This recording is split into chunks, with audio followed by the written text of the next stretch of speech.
it looked like he was really flying. So they did an amazing job. And the script was not bad whatsoever. I mean, do you agree? Number 2? Yeah, but I'm surprised that it's not number 1, though. No, I picked for number 1. I put Superman 2 from 1981 because as a continuation, most movies that are a part 2 are pieces of crap. Now, this for a part 2 was just, I thought, just amazing. 1, it did a great job with the villains, and I'm talking about General Zod and everyone else.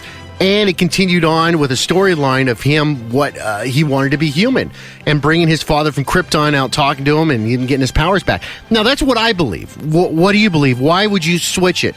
For a part 2, I thought it did amazing. What do you think? I think part 1 is just because it brought everyone this awe moment. Like, oh my gosh, that feeling, right? And I think that number 2 did not do that. I thought number 2 was, well, did you get the, what version did you see? Did you see the cut version when they go to the Eiffel Tower? Or did you see the, what's his name version? The director's cut? The director's cut. Where he takes the nuclear bomb and throws it out in space and it blows it up. See, I like that because it was a continuation. That's the one I like. That's why I thought it was awesome. So you would switch it.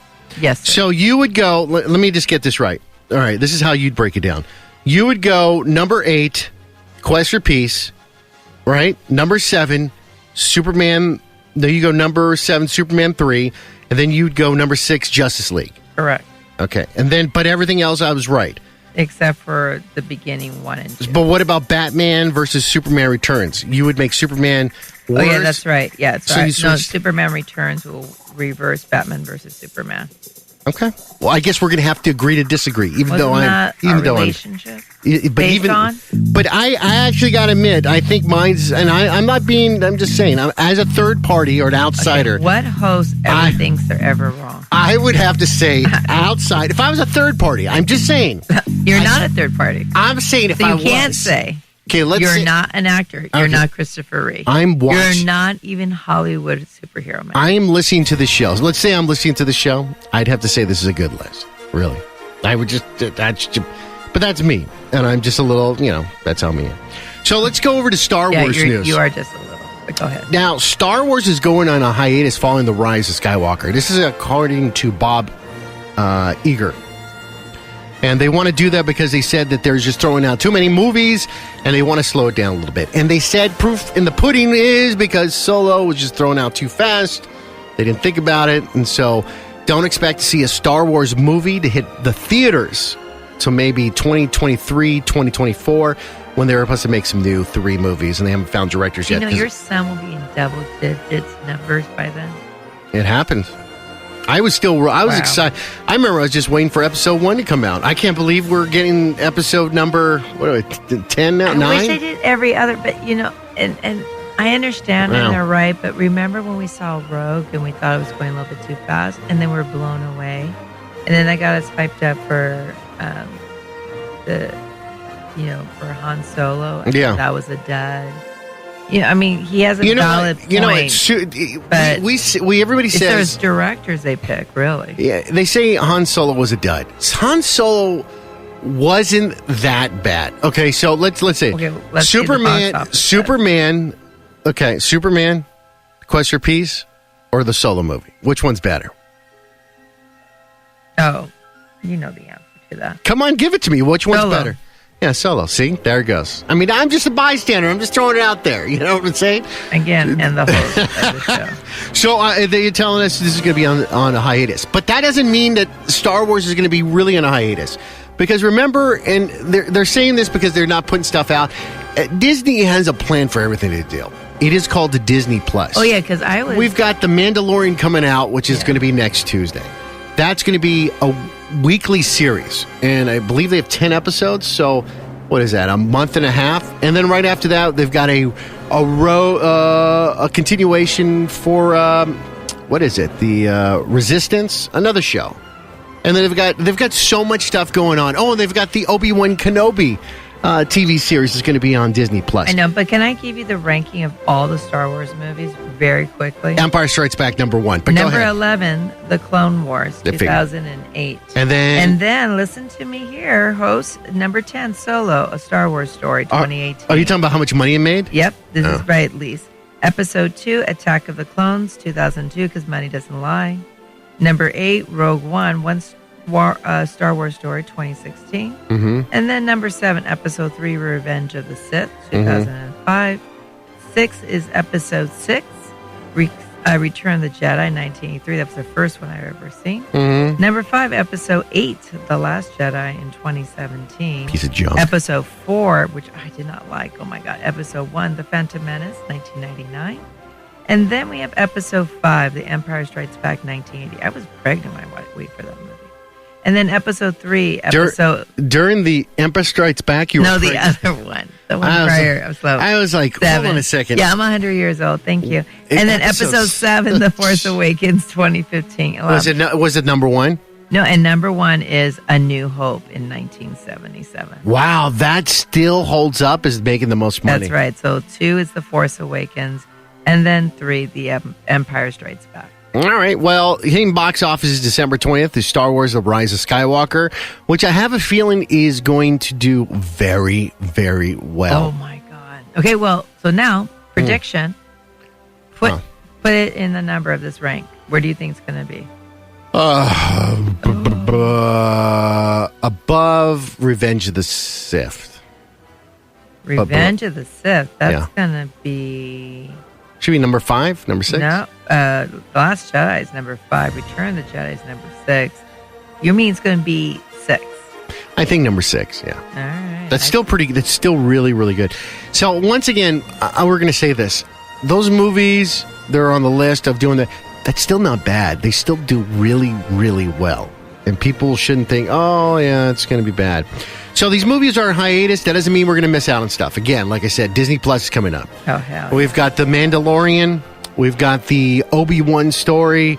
And then we've got another one about the prequel from Rogue One. All what happened during that time with all those, the resistance. So we'll see some stuff there. The Rebels, I apologize.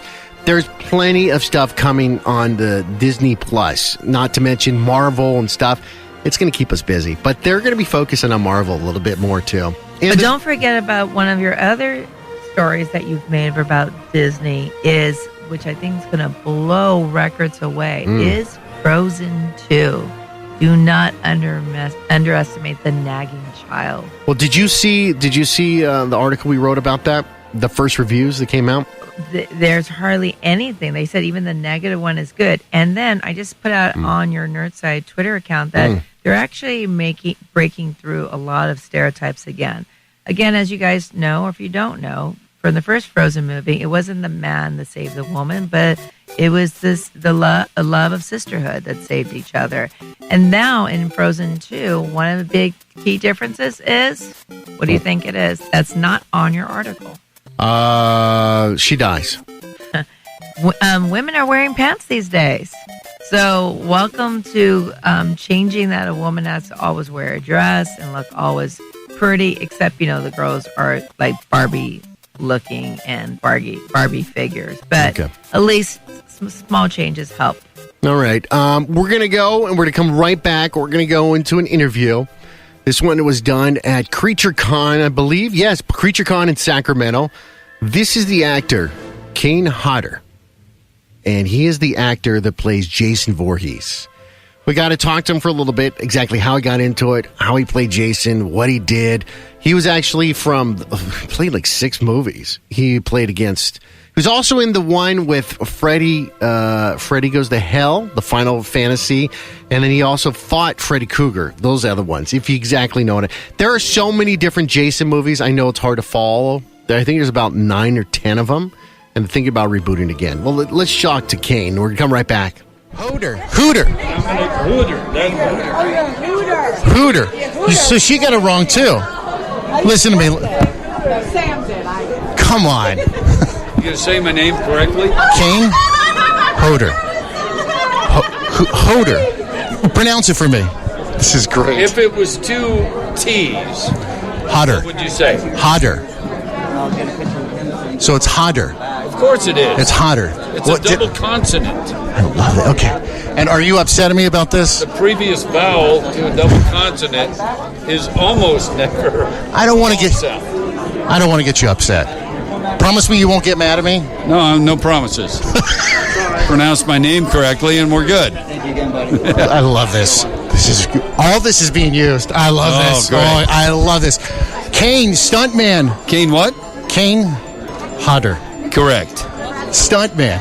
Actor. Connoisseur of killing the human body. How did this happen? How did you get so lucky, man? I'm looking over this. How did this come to you? If only you guys could see what exactly is going on. We have breast flexing in front of us right now. Kane, you're a lucky man. Yes. What is it? Horror genre? Is there nothing but beautiful women always around? No.